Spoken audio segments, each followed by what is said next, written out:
Hello दोस्तों, जैसा कि आप जानते हैं कि हम जो पढ़ रहे हैं तो हम पढ़ रहे हैं पॉलिटी पढ़ रहे हैं और पॉलिटी में भी हम जो यूनिट पढ़ रहे हैं तो वो यूनिट है यूनिट नंबर 5। तो इस यूनिट में हमें एक तरीके से क्या क्या हमने चीज़ें अभी तक की कवर कर ली थी। तो इसमें हमने इसमें देख लिया था कि हमारे संसद और राज्य विधायिका की उनकी संसद और राज्य विधायिका हमको बेसिकली इस यूनिट का नाम ही वही है कि संसद और राज्य विधायिका। इसमें हमने उनकी संरचना, उनकी कार्य संचालन शक्तियाँ, उनके जो विशेषाधिकार उनको संविधान के द्वारा दिए गए हैं और उनसे जो उत्पन्न होने वाले विषय है, इन सब चीज़ों के बारे में हमने एकदम डिटेल में पढ़ लिया है। ओके, फिर उसके बाद में जैसा कि हम बात कर रहे थे तो हम इस यूनिट 5 को दो भागों में पढ़ेंगे। पहले भाग में हम पढ़ेंगे कि संसद और राज्य विधानमंडल से संबंधित जो भी संवैधानिक प्रावधान है तो उनके बारे में हम जानकारी प्राप्त करेंगे। पहला हमारा भाग एक ये है और दूसरे भाग में हम संसद और राज्य विधानमंडल के क्रियात्मक पक्ष के बारे में अध्ययन करेंगे। तो हम जैसे एक तरीके से ये दो तरीके से इनका अध्ययन करने वाले थे। और पहला जो भाग है वो प्रीलिम के दृष्टिकोण से अधिक महत्वपूर्ण है।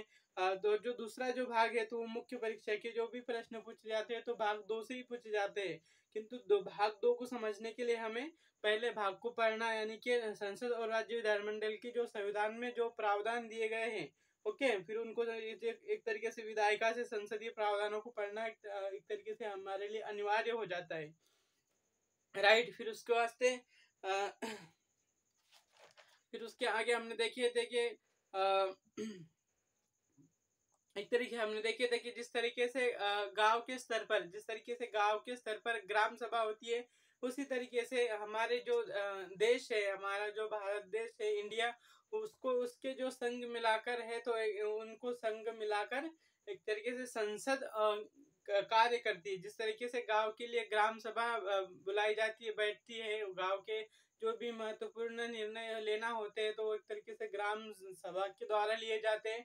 उसी तरीके से हाँ, पूरे देश के जो निर्णय लेने होते तो एक तरीके से जो भी बातें, एक तरीके से जो भी प्रॉब्लम्स होती है, हमारे जो देश में जो भी प्रॉब्लम चलती है तो उन सभी मुद्दों पर चर्चा की जाती है। एक तरीके से वाद विवाद किया जाता है, क्या सही है क्या गलत है, इसके बेस पे तर्क वितर्क किए जाते हैं। और फिर उसके बाद में जो भी मतलब कि जो सही होता है फिर उस चीज को मतलब बहुमत के आधार पर उस चीज को मान लिया जाता है।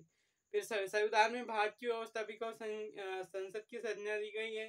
मतलब कि संविधान में क्या कहा गया है, जो भारत की जो व्यवस्थापिका है वो उसको संसद की संज्ञा दी गई है। तो संसद भारत की जनता की सर्वोच्च प्रतिनिधि संस्था है। फिर उसके बाद में हमने देखा था कि संविधान का अनुच्छेद 79 प्रावधान करता है कि संघ के लिए एक संसद होगी जो राष्ट्रपति और 2 सदनों से मिलकर बनेंगी और ये दो सदन होंगे। एक तरीके से ये जो संविधान के अनुच्छेद 79 में प्रावधान है कि भारत संघ के लिए एक संसद होंगी और संसद किससे मिलकर बनेंगी तो राष्ट्रपति, उसके बाद में एक लोकसभा और दूसरा सदन है जो राज्यसभा, इस तरीके से मिलकर हमारा एक तरीके से संसद बनेंगी। तो उसके बाद में हम पढ़ेंगे कि राष्ट्रपति यद्यपि संसद की किसी मतलब कि जो लोकसभा राज्यसभा उसमें से दोनों में से राष्ट्रपति किसी का सदस्य नहीं होता है, लेकिन वो संसद का अभिन्न अंग उसको माना जाता है या उसको संसद का अभिन्न अंग बनाया गया है। राष्ट्रपति को संसद का अभिन्न अंग बनाया जाना संसदीय शासन प्रणाली के सिद्धांत के अनुरूप कार्यपालिका और विधायिका की पारस्परिकता को व्यक्त करता है। कार्यपालिका प्रमुख संसदीय शासन प्रणाली के बारे में विस्तार से हम अगले यूनिट में पढ़ेंगे। जैसे कि हमारी अगली जो यूनिट है तो उसमें हमें संसदीय मतलब शासन प्रणालियों को पढ़ना है। तो उसमें हमें ये पढ़ना पड़ेगा कि अध्यक्षात्मक शासन प्रणाली कैसी होती है, फिर उसके बाद में संसदीय शासन प्रणाली किस तरीके की होती है, ये पढ़ रहे थे। और उसके बाद में हम आगे देख रहे थे तो आगे हमारा जो मुद्दा चल रहा था तो वो एक तरीके से था। अब आगे हमारा टॉपिक के संसद की संरचना। ओके, और संसद की संरचना में हम देख रहे थे कि भारत की संसद के दो सदन है। मतलब एक तरीके से हमारी जो भारत देश की जो संसद है तो उसके दो सदन है। एक उसमें से पहला जो सदन है तो वो है लोकसभा और दूसरा जो सदन है तो वो है राज्यसभा। ओके, फिर उसके बाद में लोकसभा भारत की जनता का प्रतिनिधित्व करती है, यानी कि लोकसभा जो है तो एक तरीके से जो भारत की जनता द्वारा इनको चुना जाता है।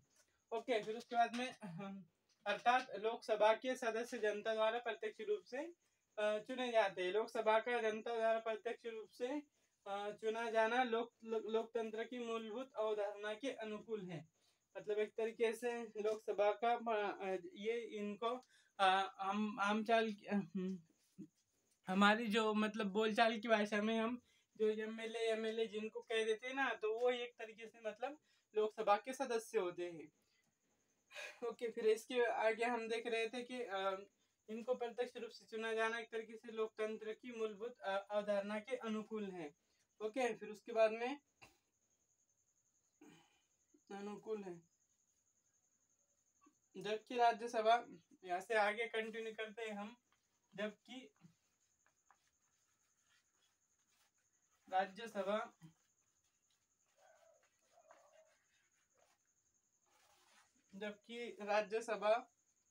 राज्यों का प्रतिनिधित्व करती है, राज्यों का प्रतिनिधित्व करती है, प्रतिनिधित्व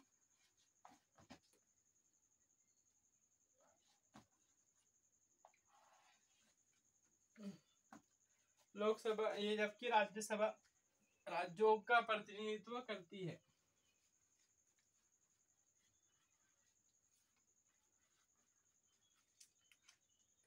ओके, जो कि संघीय व्यवस्था से प्रेरित है, जो कि संघीय व्यवस्था से प्रेरित है, जो कि संघीय व्यवस्था से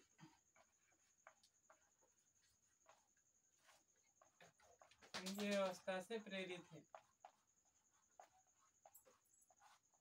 जो कि संघीय व्यवस्था से प्रेरित है। ओके, इसके बाद में हमें जो पढ़ना है तो वो पढ़ना है हमें लोकसभा। एक बार में फिर से इस बात को दोहरा लेते हैं कि भारत की संसद के दो सदन है। भारत की जो संसद है उसके दो सदन है। पहला सदन है लोकसभा, दूसरा सदन है राज्यसभा। ओके, तो उसके बाद में क्या लिखा गया है, लोकसभा भारत की जनता का प्रतिनिधित्व करती है, यानी कि जो लोकसभा है तो भारतीय जनता का प्रतिनिधित्व करती है, अर्थात लोकसभा के सदस्य जनता द्वारा प्रत्यक्ष रूप से चुने जाते हैं। मतलब एक तरीके से इनके जो चुनाव होते तो मतलब जनता इन्हें वोट जाकर वोट देती है। जो लोकसभा के जो सदस्य होते हैं एक तरीके से जनता द्वारा मतदान किया जाता है, और जब जनता एक तरीके से मतदान करती है और जिसको सबसे मतलब ज्यादा बहुमत मिलते हैं तो एक तरीके से वो लोकसभा के सदस्य बन जाते हैं। ओके, फिर उसके बाद में लोकसभा का जनता द्वारा प्रत्यक्ष रूप से चुने जाना लोकतंत्र की मूलभूत अवधारणा के अनुकूल है। मतलब एक तरीके से लोकसभा के सदस्य जनता द्वारा प्रत्यक्ष रूप से चुने जा रहे हैं, तो ये जो मतलब लोकतंत्र को जिंदा रखने के लिए ये बहुत जरूरी है। ओके, और फिर उसके आगे क्या है, फिर आगे जबकि राज्यसभा राज्यों का प्रतिनिधित्व करती है, जो कि संघीय व्यवस्था से प्रेरित है। मतलब एक तरीके से राज्यसभा जो होती है तो राज्यसभा मतलब राज्यसभा राज्यों का प्रतिनिधित्व करती है। मतलब इनको मतलब एक तरीके से संघीय व्यवस्था से प्रेरित है। संघीय व्यवस्था का मतलब कि भाई हम सबको मिलजुल कर एक तरीके से इस मतलब हमारे जो देश को आगे लेकर जाना है, राइट। एक तरीके से हमको मतलब इस चीज को आगे कंटिन्यू रखना है, इसलिए इसको संघीय व्यवस्था से कहा गया है। मतलब संघ यानी कि मिलजुल कर एक यूनियन की तरह वर्क करना है हमें, तो उस तरीके से।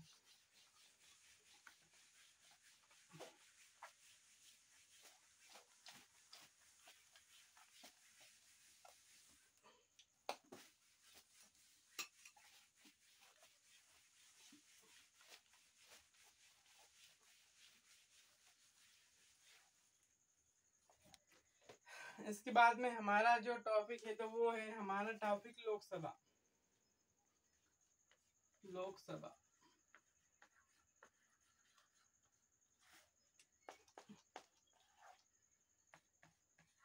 लोकसभा ओके, लोकसभा जनता का प्रतिनिधि सभा है।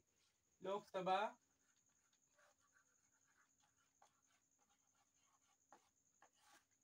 लोकसभा जनता का प्रतिनिधि सभा है।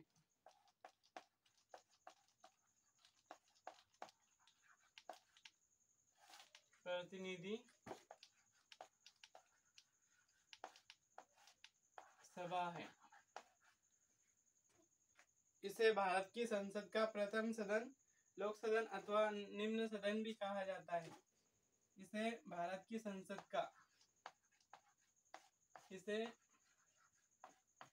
भारत की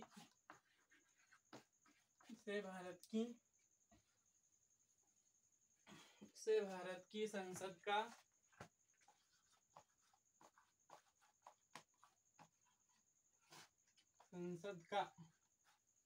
भारतीय संसद का प्रथम सदन,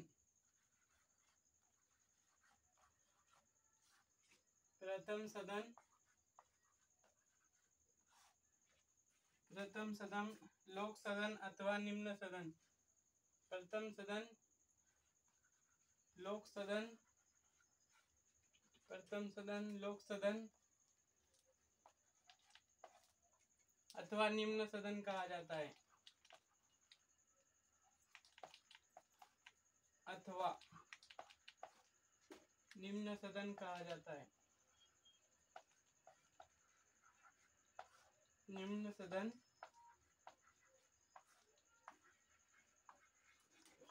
कहा जाता है।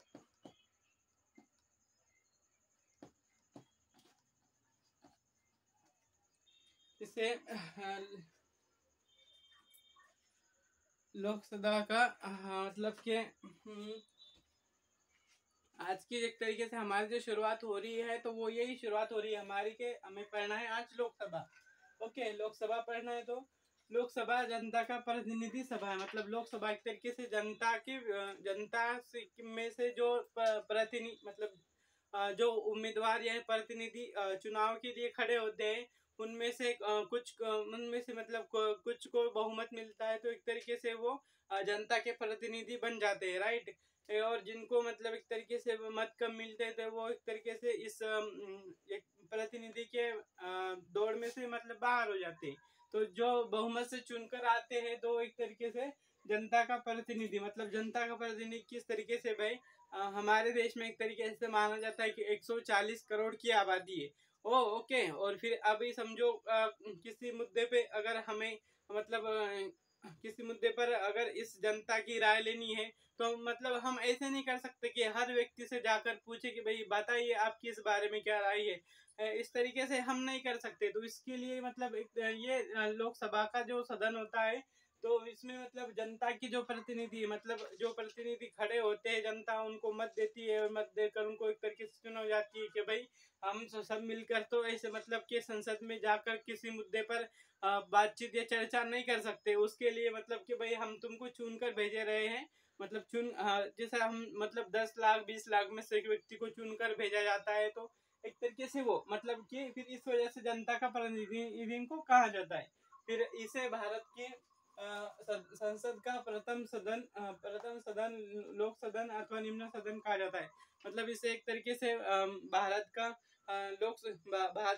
मतलब प्रथम सदन यानी कि पहली सीढ़ी। फिर उसके बाद में जैसे कि हमारे यूपीएससी के एग्जाम में पहले हमारा जो एक तरीके से पहला हमारा चरण होता है तो पहला चरण होता है प्रीलिम्स का चरण, राइट। फिर प्रीलिम परीक्षा, फिर उसके बाद में मेंस की परीक्षा। तो उसी तरीके से ये जो पहला सदन है उसको कहा जाता है और इसे लोक सदन भी कहा जाता है अथवा इसे निम्न सदन भी कहा जाता है। मतलब एक तरीके से इसको राज्यसभा से थोड़ा मतलब एक तरीके से इसको थोड़ा छोटा दर्जा दिया गया है, राइट। इसके बाद में फिर ये हो गया, हमें निम्न सदन भी कहा जाता है। फिर इसके बाद में आगे लोकसभा का गठन राज्यों के प्रादेशिक निर्वाचन क्षेत्रों तथा लोकसभा का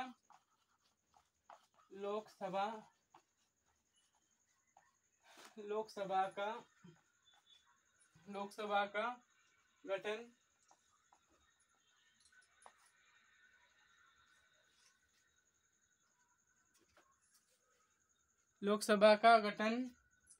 लोकसभा का गठन